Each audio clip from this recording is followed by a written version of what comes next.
All right, so let's jump into this world of electrolyte supplements. Looks like we've got some interesting articles here, all about the different ways to take them. Gummies, drinks, powders. We've got this blog post from Seattle Gummy Company, and then we've also got a piece from Precision Fuel and Hydration.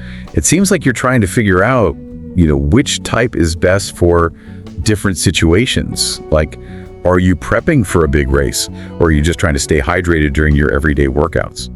Yeah, I think both of those articles really emphasize just how important electrolytes are for performance and just overall health. I was noticing they both talk about preventing dehydration, boosting performance, and even avoiding those digestive issues you can sometimes get during a workout.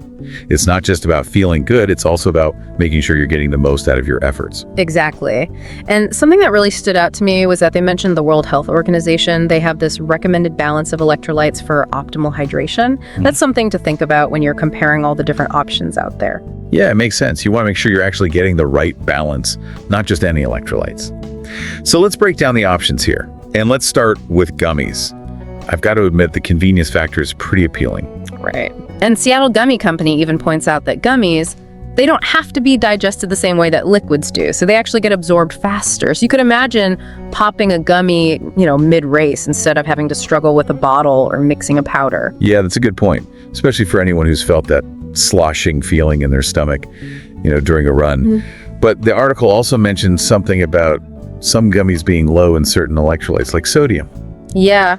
And that's a big deal, especially if you're exercising for a long time, or if you're in hot conditions where you're losing a lot of sodium through your sweat.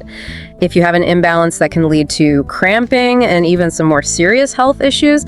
It's interesting, though, because Seattle Gummy Company is claiming that their HydroFuel Electrolyte Plus Fuel Gummy has 16 times more sodium than other gummies. Okay. So they're trying to address that concern head on. Yeah, that's a really good point. Seems like they're really paying attention to what athletes actually need. Oh, and there's one other little detail that I thought was interesting. Seattle Gummy Company says that their gummies are melt resistant. Oh, wow. That's a surprisingly thoughtful feature. No more sticky messes in your gym bag or in your pocket. Right, so gummies definitely have their advantages, but let's see how they stack up against drinks. I mean, those are probably the most popular option out there, especially with all the flashy marketing we see these days. Yeah, you can grab a sports drink pretty much anywhere. And during a workout, it's convenient just to sip on something that's pre-mixed. But the article mentions a potential downside, though. Not all drinks have a complete electrolyte profile. Right. And that's where understanding those WHO guidelines we talked about comes in handy. A complete profile means having the right amounts of each key electrolyte: sodium, potassium, magnesium, calcium, and chloride. Without the proper balance, you might not rehydrate as effectively. And or worse, you could actually end up with digestive problems. And then there's another factor we have to consider with drinks: all those plastic bottles. Oh yeah, the environmental impact. The article definitely called that out as a drawback compared to gummies or powders. Okay, so let's round out our little electrolyte deep dive here with powders. I know some people swear by them, especially those who are really into customizing their hydration. Yeah, there's definitely something to be said for just that level of control that you have with powders. And buying in bulk can be more cost-effective and eco-friendly, since you're reducing your packaging waste. And plus, those individual serving packets are pretty portable. If you need to toss them in your gym bag. But of course, there's the mixing involved, which isn't always ideal. And the article pointed out that, similar to drinks, some powders might not have a complete electrolyte profile. Yeah, you really have to read those labels carefully. And do your research to find a powder that aligns with your needs and with those WHO recommendations. So we've got gummies, drinks, and powders, each with their pros and cons. What's standing out to you so far? Honestly, I'm kind of surprised by how much there is to consider. I never really thought about the differences in those electrolyte profiles or the environmental impact. It's really easy to just grab whatever's convenient. But this is making me realize it's actually worth putting some thought into what's best for your body and for the planet. But before we get ahead of ourselves, we've got another article here to look at, the one from Precision Fuel and Hydration. They seem to be focusing more on fueling during exercise, particularly on carbohydrates. Right. That seems like a natural next step. Now that we've got a handle on electrolytes and hydration, let's dive into how to keep our energy levels up during those workouts. Let's do it. And this article from Precision Fuel and Hydration, it really dives into the science of fueling. It's saying that when it comes to carbs during exercise, it's actually the quantity that you need per hour that's more important than the specific type of carb you're consuming. Oh, so it's not just about grabbing an energy bar or gel. Yeah. It's really about understanding how much fuel your body actually needs to keep going. Exactly. And they actually have this cool tool to help with that. It's called the Fuel and Hydration Planner, and it helps you figure out your individual carb needs based on your activity level and intensity. That's amazing. I'm always trying to optimize my workout, so knowing exactly how much fuel I need would be a game changer.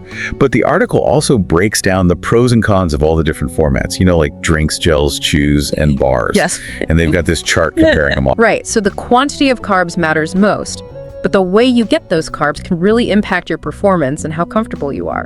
And it even mentions that gels were first introduced in the late 80s as a more portable alternative to just like sugary drinks. Interesting. I had no idea they'd been around that long. They've definitely become a staple for runners and cyclists. Right. But I could see how relying solely on drinks could lead to some stomach issues, especially for longer workouts. I've definitely experienced that sloshing feeling myself. Yeah, and the article actually cautions against that. Especially in hot conditions, you'd have to drink a ton to meet your carb needs, which could lead to discomfort, and you wouldn't have a lot of control over that ratio of fluids and electrolytes. So for longer workouts, it sounds like incorporating those other formats, like gels, chews, or bars might be a smarter strategy. Yeah. And the article mentions that gels pack a lot of carbs into a small package. Like you'd need a kilogram of sports drink to get the same amount of carbs as a couple of gels. Wow, that's pretty efficient. That's why they're so popular for races and intense workouts. When you need that quick energy boost. And they can be helpful when you need to limit fluids, like during hard efforts and cooler weather. Yeah, that makes sense. But I've also heard some athletes complain about flavor fatigue with gels. That super sweet taste can get old after a while. Yeah, the article acknowledges that. And it even mentions that some people just don't like the texture. But luckily, there are tons of flavors and formulations to choose from these days, so you can experiment and find what works for you. Speaking of texture, though, chews seem to be gaining popularity. Yeah, I've seen those around. They seem like a good middle ground between gels and something a little more substantial. Yeah. Yeah. The article highlights that chews can be more satisfying to eat, especially during those longer workouts when you might be craving something a bit more to chew on. There is a trade-off, though. Chewing and swallowing can be difficult when you're breathing hard. So maybe not the best choice for high-intensity intervals. What about bars? Those seem like the most real food option out of all of these. Yeah, they really do blur the lines between sports nutrition and regular snacks. The article points out that unlike drinks, gels, and chews, bars often contain a mix of carbs, protein, fat, and even fiber. So that makes them more filling and satisfying, especially for ultra-distance events where you need sustained energy for hours on end. Plus, you could easily have a bar as a pre- or post-workout snack. Exactly. But just like chews, they can be a little challenging to eat on the move, especially if you're running at a fast pace. So it sounds like there's no one-size-fits-all answer here. Choosing the right format really boils down to individual preferences and the type of activity you're doing and how long you'll be working out. Yeah, absolutely. And that brings us back to that idea of experimentation. What works for one athlete might not work for another. You need to figure out what sits well with you, literally and figuratively. It's like we said earlier, you are your own best science experiment. Okay, so we've covered electrolytes, we've covered carbs, but there's one more layer to this whole fueling puzzle that I think we need to unpack, and that's the gut microbiome. Yeah, this is where things get really fascinating. It's amazing how much we're learning about the trillions of bacteria living in our digestive systems and how they actually impact our overall health and athletic performance. It's like a whole ecosystem down there. I read a little bit about how certain types of bacteria can help with nutrient absorption and reduce inflammation, but it seems like there's a lot more to it than that. Oh yeah, absolutely. Research is showing that the gut microbiome can influence everything from muscle recovery to mental fatigue. And what's really interesting is the connection between the types of foods we eat and the composition of our gut microbiome. Oh, so you're saying that choosing between gummies, drinks, or powders isn't just about what our muscles need, but also about what those little bacteria in our gut prefer. Yeah, it's a two-way street. We feed them, and they in turn influence how our bodies process nutrients and perform. So it makes that whole idea of personalization even more complex. What might work for one person's gut microbiome could have a completely different effect on someone else. So it's not just about finding the right type of electrolyte or carbohydrate. It's also about figuring out what works best for your unique gut bacteria.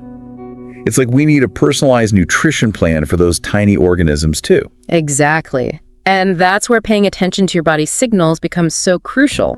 Notice any digestive issues, energy fluctuations, or even changes in mood after trying different types of supplements.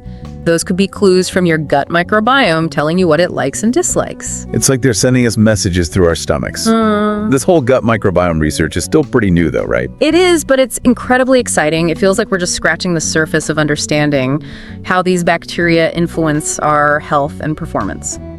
Yeah, it makes you wonder what other connections we'll uncover in the future. So what does all of this mean for someone like me? Who's trying to make sense of all these different electrolyte and fueling options. It's a lot to take in. Yeah, we've definitely given you a lot to chew on today. From the different types of supplements to the importance of personalization and now this fascinating link to the gut microbiome. But remember, the most important tool you have is your own intuition and awareness. So listen to your body, experiment with different approaches. And don't be afraid to seek guidance from qualified professionals like sports nutritionists if you need help putting all the pieces together. Exactly. Ultimately, the best fueling strategy is the one that helps you feel your best. Perform at your peak and support your overall health and well-being. It's about finding that sweet spot where your body and your gut bacteria are working in harmony. I like that. Well, I think we've reached the bottom of this deep dive. Thanks for joining us on this exploration of electrolytes and fueling for performance. We've covered a lot of ground, but hopefully you've walked away with some valuable insights and a new appreciation for just how complex our bodies really are. It's been a pleasure diving deep with you. Remember, keep learning, keep experimenting, and keep listening to your body. Until next time.